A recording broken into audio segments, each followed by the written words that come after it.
think surprises a lot of people is what a terrible, terrible shape this country is in transportation. We're sort of like the frog in the pan of water. If you heat it gradually, the frog doesn't know what's happening until it's too late. And that's too bad. Everybody here is saying, oh yeah, I know it's bad. Folks, I don't think you know quite how bad it is. Europe knows how bad it is because Europe is spending money like crazy. What they are spending on transportation now makes this country look like a pauper. And all we can say now is no new taxes. This no new taxes thing is killing us. Now, what is temporarily at least saving us? A massive expansion of railroads. I mean, massive amounts of spending is going on. Well, we're here to talk about passengers. Guess what? The massive amount of spending is not going on passenger railroads. The airplanes are terribly crowded. They run late. Highways. There are now 3 times more cars on the streets today of this country than there were when the interstate highway system was finished. So, what we basically have in this country now is a golden opportunity for passenger rail without the ability to truly take advantage of it. When I come back from Europe, I always have this horrible feeling that we have a third world transportation system in this country. But fortunately, as Don said, here in the New York area, we are sort of way ahead of many other parts of the country.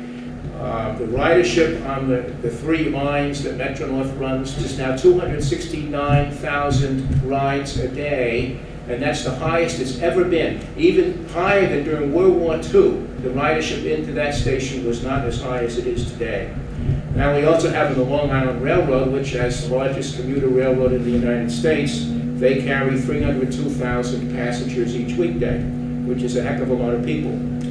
Over on the west side of the Hudson is New Jersey Transit, and their ridership is now 280,000 people, riders a day.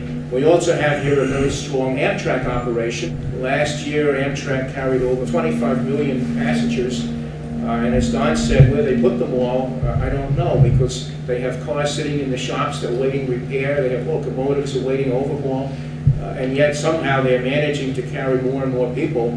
I know they are turning away riders on some trains on some days. Then there was the Moynihan station, and Senator Moynihan proposed converting the General Post Office into a beautiful new palatial railroad station. More recently, the concept evolved to moving Madison Square Garden to the other end, to the west end of the post office, and develop a new Penn Station where the garden is now sitting. And this presents a lot of problems, very complex logistical problems, funding problems, political problems. And it's now up in the air as to exactly what will happen.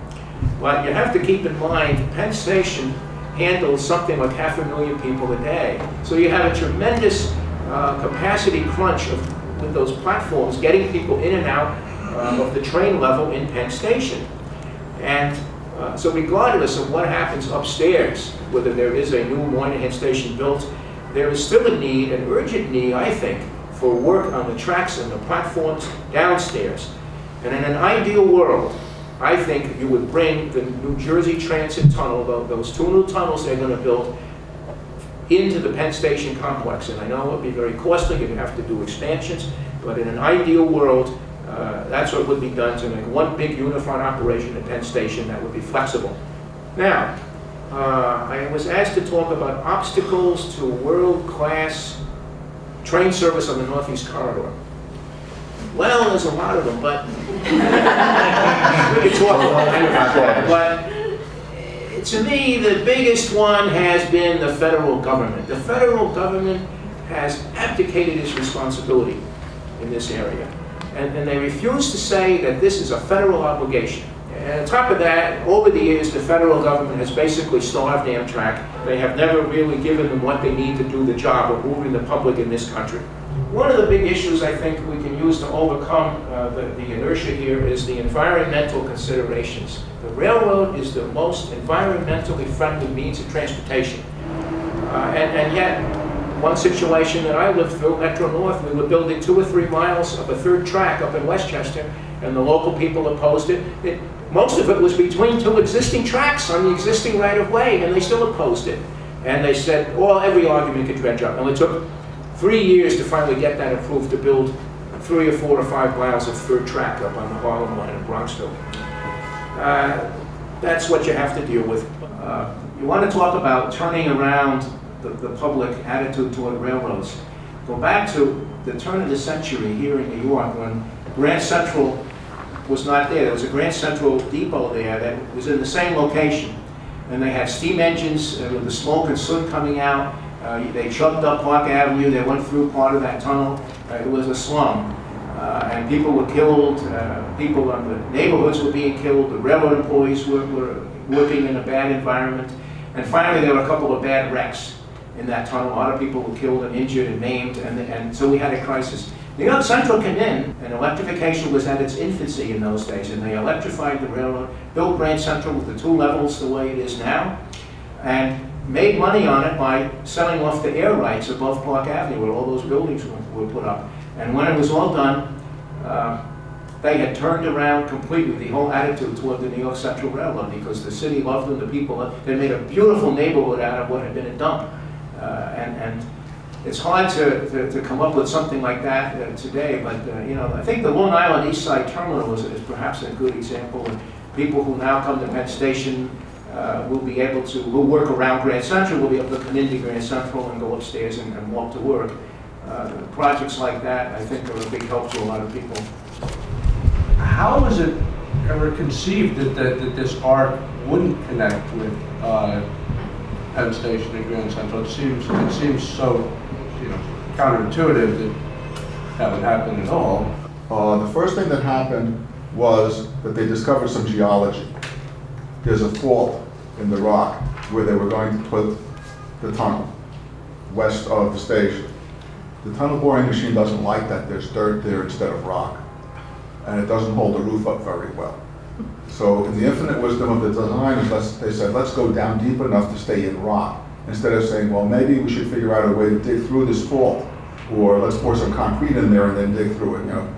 There's multiple ways of attacking the problem like that. They chose the cheapest one because they were running against constantly escalating costs. The project basically has been sacrificed on the altar of the interest of the real estate developers.